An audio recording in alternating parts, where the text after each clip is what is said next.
You know that moment when pressure hits. Your heart speeds up. Your thoughts become loud. Everyone wants an answer. And suddenly, even a simple decision feels heavier than it should.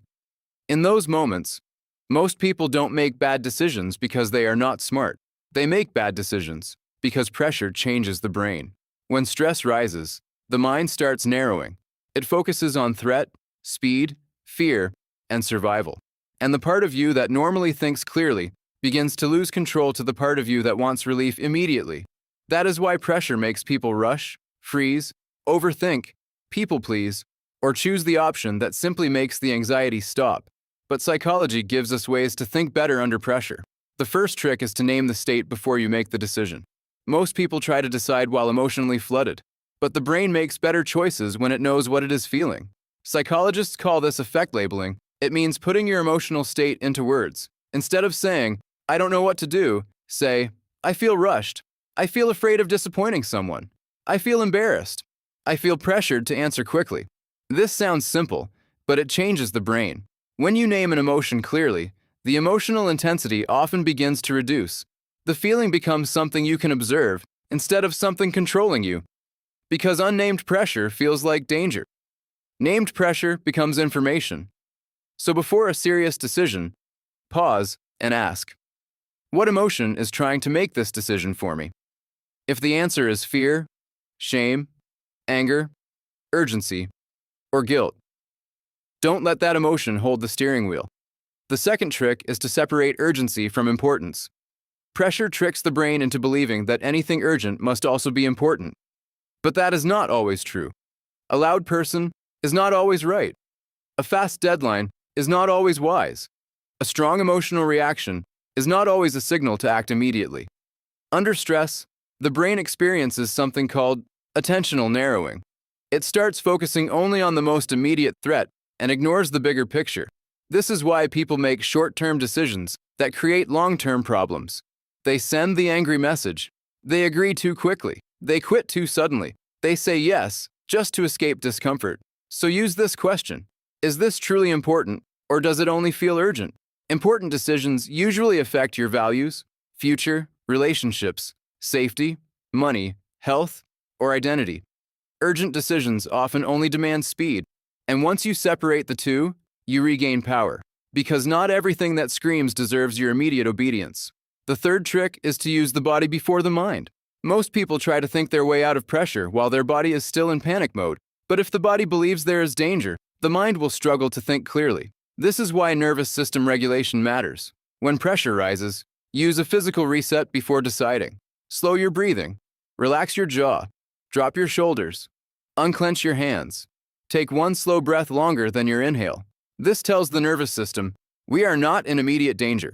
Psychologist Daniel Kahneman described two modes of thinking: fast thinking and slow thinking.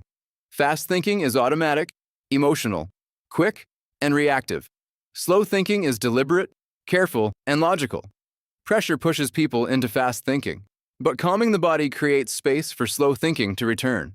That space can save you from a decision you later regret. The fourth trick is called the pre-mortem.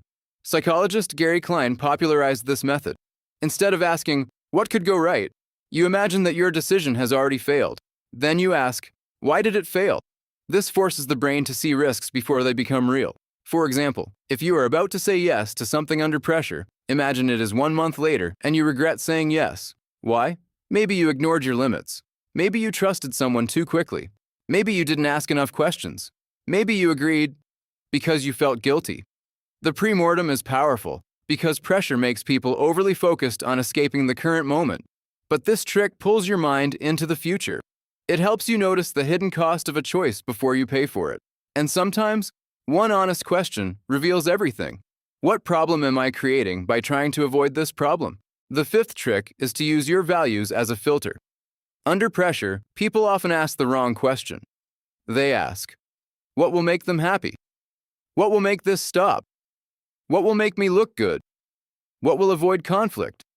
But better decisions come from asking, what kind of person do I want to be after this decision? This is connected to values-based decision-making, often used in acceptance and commitment therapy. A CT teaches that psychological strength is not about avoiding discomfort. It is about acting in alignment with your deeper values, even when discomfort is present. So when you feel pressure, ask, does this choice match my values or only my fear? If you value honesty, don't choose deception because it is easier. If you value peace, don't choose drama because your ego feels wounded. If you value self-respect, don't betray yourself just to keep someone comfortable.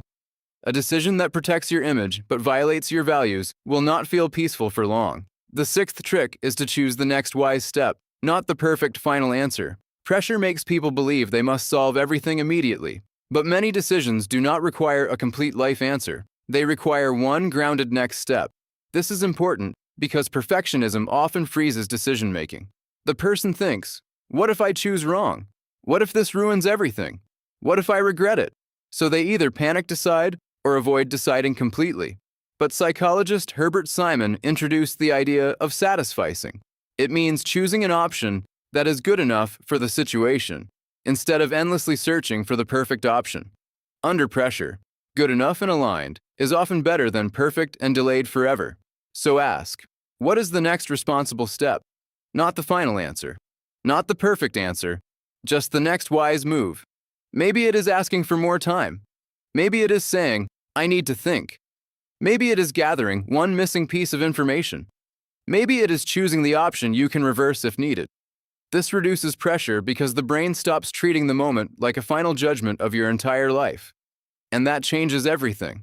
Because strong decision makers are not people who never feel pressure. They are people who know how to create space inside pressure. They name the emotion. They separate urgency from importance. They calm the body. They imagine future failure. They filter through values. And they choose the next wise step. That is how you stop letting fear make decisions for you. And the more you practice this, the more your brain learns something powerful. Pressure is not a command. Urgency is not wisdom. Fear is not always truth. And discomfort is not always danger. The best decisions are not always the fastest ones. They are the ones you can still respect when the pressure is gone. If this video connected with you, comment which trick you needed the most. And if you enjoyed deep psychology content like this, don't forget to like the video and subscribe for more videos about human behavior, emotions, decision-making, self-awareness, and the hidden patterns of the mind. See you in the next one.